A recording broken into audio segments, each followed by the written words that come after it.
भारत सरकार ने टर्की को लेकर कौन सी सीक्रेट फाइल सबमिट की है?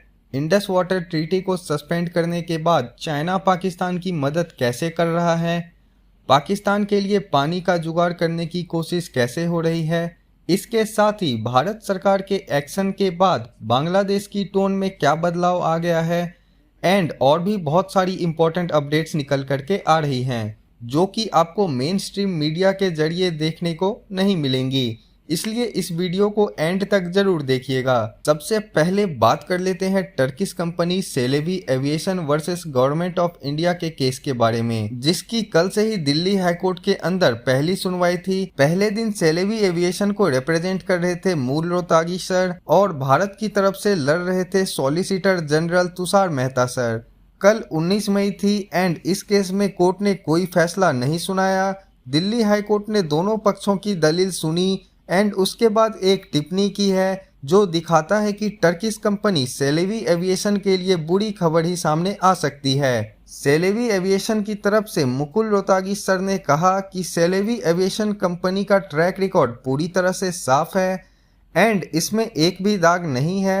बिना किसी सबूत केवल पब्लिक परसेप्शन के कारण किसी कंपनी का कॉन्ट्रैक्ट कैंसिल करना यह पूरी तरह से गलत है। उन्होंने दलील दी कि भारत सरकार ने सिक्योरिटी क्लियरेंस वापस लेने का ना कोई कारण बताया, ना हमें हमारा पक्ष रखने का कोई मौका दिया।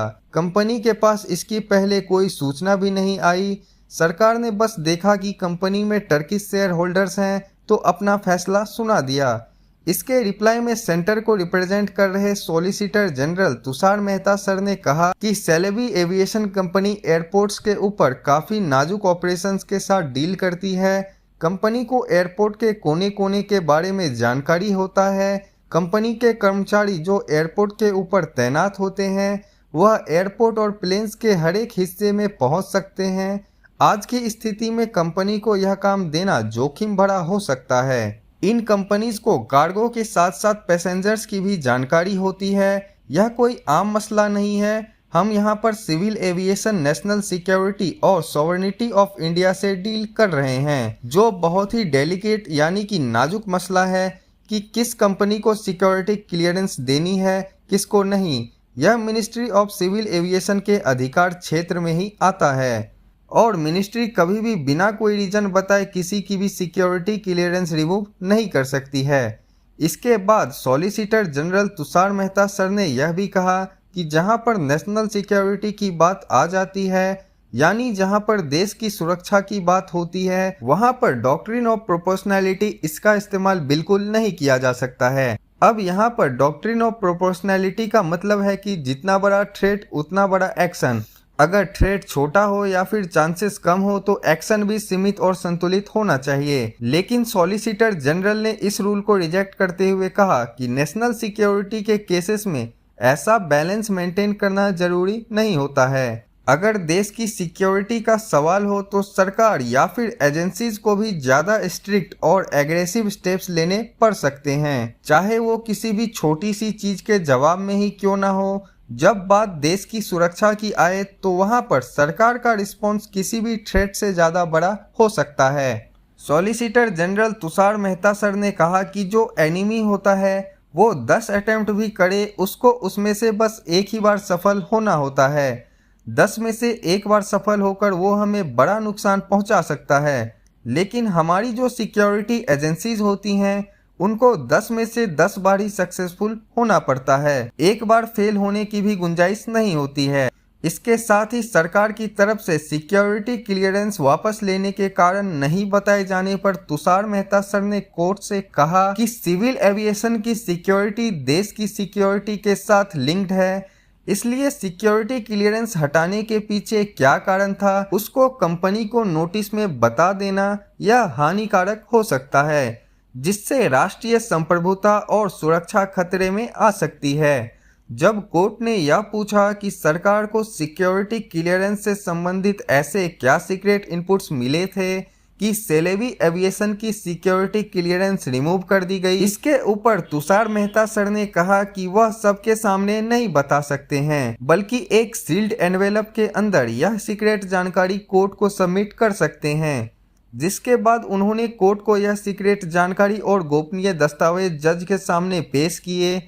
इसी बीच जज ने केस के ऊपर कमेंट करते हुए सेलेबी एविएशन के वकील को कहा कि बेटर लेट देन सॉरी, यानी कि पछताने से अच्छा है सावधानी बरतना।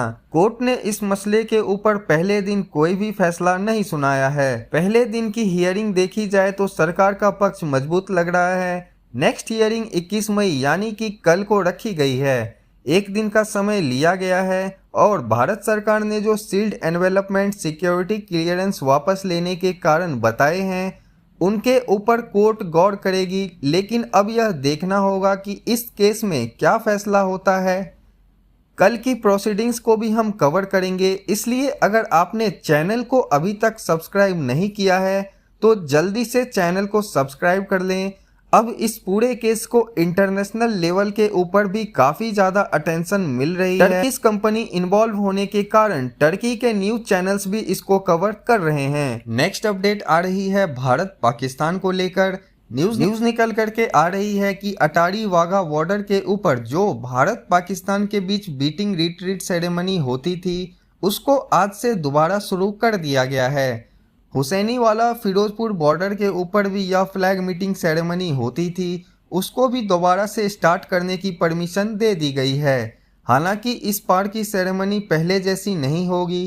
गेट्स खोलकर उसके बाद जो दोनों देशों के सैनिक हाथ मिलाते थे अब से वो देखने को नहीं मिलेंगे, क्योंकि गेट पूरी तरह से बंद रहेंगे। भारत अपनी साइड के ऊपर प्रोग्राम करेगा और पाकिस्तान अपनी साइड पर। आपको क्या लगता है कि पाकिस्तान के साथ बॉर्डर सेरेमनीज को दोबारा से रिस्टार्ट करना चाहिए, वो भी तब जब पहलगाम हमले के अभी 1 महीने भी कंप्लीट नहीं हुए हैं? क्या यह सही फैसला है? अगर यह सही फैसला है तो कमेंट में हाँ लिखें, और अगर यह फैसला सही नहीं है तो कमेंट में ना लिखें। अगली अपडेट निकल करके आ रही है भारत और बांग्लादेश को लेकर। रिसेंटली भारत सरकार ने बांग्लादेश के साथ ट्रेड के ऊपर रिस्ट्रिक्शंस लगाई थी। इसी को लेकर बांग्लादेश की तरफ से उन्होंने पूरे मसले के ऊपर एक स्टेटमेंट जारी की है और भारत सरकार से गुहार लगाई है कि बांग्लादेश के इंटरिम गवर्नमेंट के अंदर कॉमर्स एडवाइजर शेख बसरुद्दीन ने कहा है कि भारत के साथ बातचीत करके इन सारे मसलों को जल्दी सुलझाना चाहते हैं। भारत सरकार ने बांग्लादेश को अपने इस फैसले की जानकारी नहीं दी है। उन्होंने कहा कि भारत सरकार ने बांग्लादेश को अपने इस फैसले की जानकारी नहीं दी है। यह फैसला बिल्कुल एक तरफा है और उनको भी न्यूज़ और सोशल मीडिया से यह जानकारी मिली है। भारत ने ट्रेड के ऊपर रिस्ट्रिक्शंस लगाई हैं। शेख बसरुद्दीन ने कहा कि बांग्लादेश ने जो भारत के ऊपर रिस्ट्रिक्शंस लगाई थी वो भी कॉम्पिटिटिवनेस को बढ़ाने के लिए लगाई थी, जबकि भारत एक अमीर देश है और भारत की मार्केट काफ़ी ज़्यादा बड़ी है। यह कहना है बांग्लादेश की टोन अब थोड़ी सी नरम दिखाई दे रही है। अब बांग्लादेश भारत के साथ टेबल के ऊपर बैठकर बात भी करना चाहता है, क्योंकि रिसेंटली भारत ने जो बांग्लादेश के रेडीमेड गारमेंट्स, फूड आइटम्स और बाकी सारी आइटम्स के ऊपर रिस्ट्रिक्शंस लगाई हैं, इनका एस्टीमेट निकल कर आ रहा है कि इसके कारण बांग्लादेश की सरकार और ट्रेडर्स को 770 मिलियन का नुकसान हो सकता है, जो कि भारत की करेंसी में 6500 करोड़ बनते हैं। इसलिए अब अचानक से बांग्लादेश की टोन में इतनी ज़्यादा नरमी दिखाई दे रही है और अब बांग्लादेश भारत से रिक्वेस्ट कर रहा है कि हम आपस में बैठकर बातचीत करके ये सारे मसले सुलझाते हैं।